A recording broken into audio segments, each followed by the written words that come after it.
pag-ibig na ito ay aabot hanggang sa dulo ng panahon.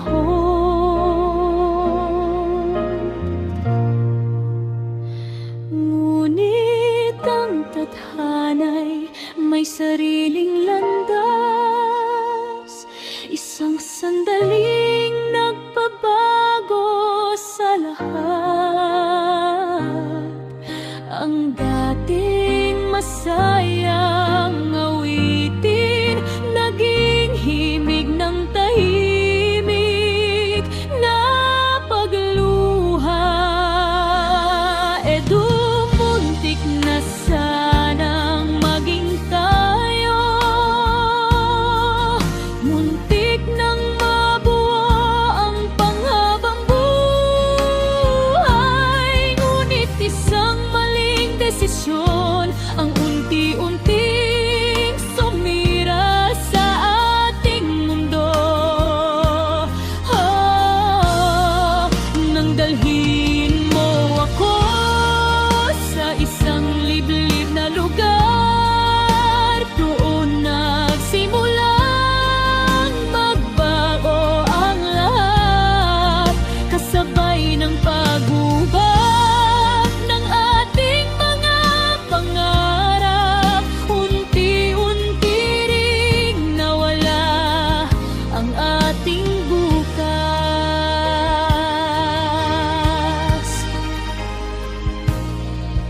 Humingi ka ng tawad habang lumuluha, nag-alok ng kasal bilang bagong simula.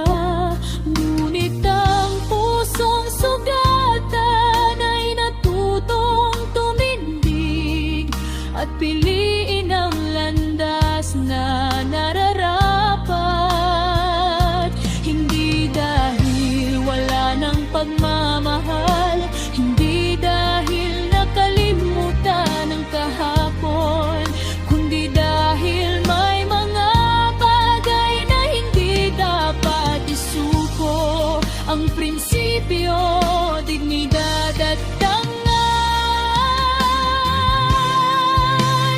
May mga gabing ikaw pa rin ang alaala, may mga umagang pangalan mo ang panalangin. Ngunit may mga sugat na hindi kayang paggalingin ng pangako at luha lamang. Kung ang pag-ibig ay tunay, marunong din itong magpalaya. Kahit masakit, kahit mahirap, kahit puso ang kapalit. Eva, salamat sa mga alaala, sa mga ngiting minsang naging tahanan. Ngunit si Beanzi ay pipiling lumakad kasama ang kaniyang prinsipyo at dangal. Hinua lahat ng pag-ibig ay nauwi sa kasal. May mga kwentong hanggang alaala na lamang. Ngunit ang paggalang sa sarili at pamilya ay pag-ibig din dapat ipaglaban. Kung sakaling magkita muli ang ating landas, ngingiti na lamang tayo sa kahapon. Hindi bilang dalawang pusong nagkamali, kundi bilang dalawang taong natutong magmahal. At sa ilalim ng mga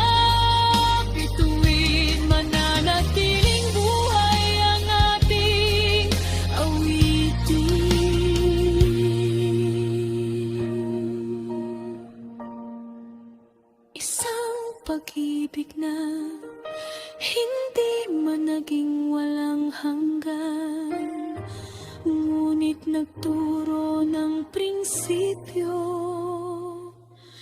at tanga.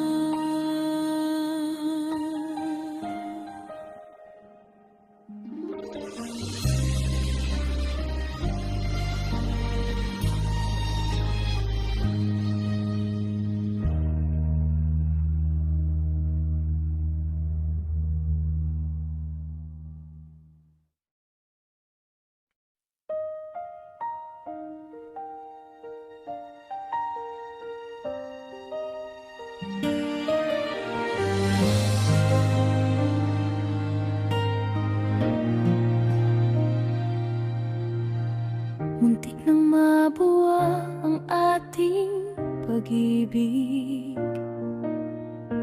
mga pangarap na sabay nating inawit. Bawat ngiti, tila panghabang buhay. Akala ko'y wala nang makapaghihiwalay, ngunit isang maling desisyon ang dumating. Isang hakbang na nagpabago sa lahat. Sa isang iglap, gumuho ang ating mundo, kasama ng pangarap na dati buo.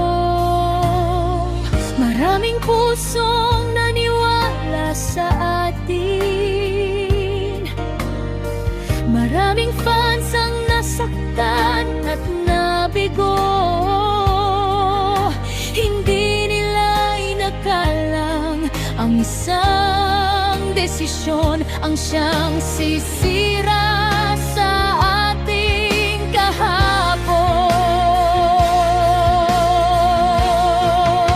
Kasal o hustisya, ano ang pipiliin? Pag-ibig ba o dangal na dapat ipaglaban? Humingi ka ng tawad, nagalok ng kasal, ngunit hustisya ang pinili ni Guapa Pheansi. Para sa kanyang sarili, para sa kanyang pamilya, na binalahura ng hari, mga asong reaktori, at ng mga magmatikong bangaw ng kaharian.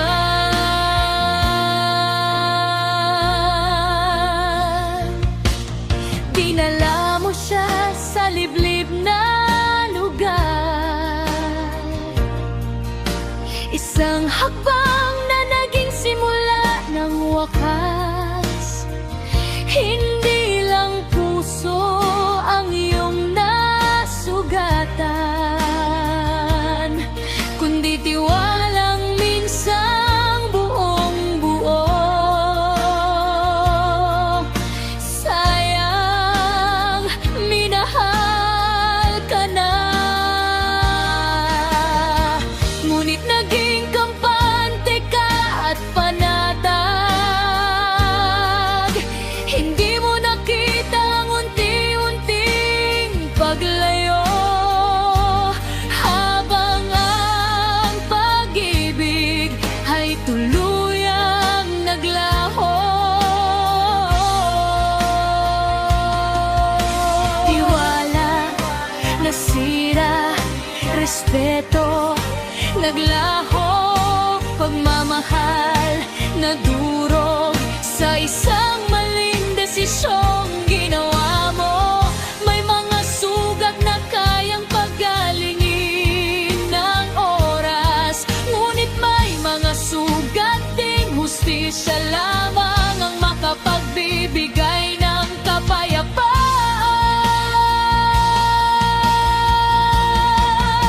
Kasal o hustisya, pinili ng landas, hindi dahil wala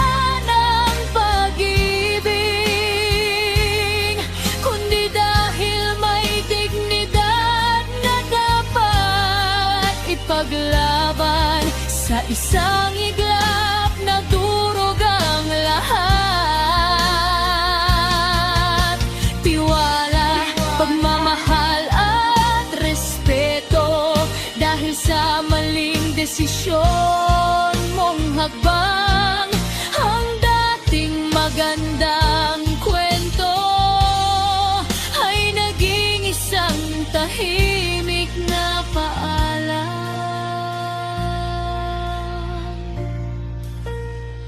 Kung may wakas man ang ating awitin, dalangin kong maging aral ito sa lahat. Nang tunay na pag-ibig ay hindi lamang salita, kundi respeto, pananagutan at tamang desisyon.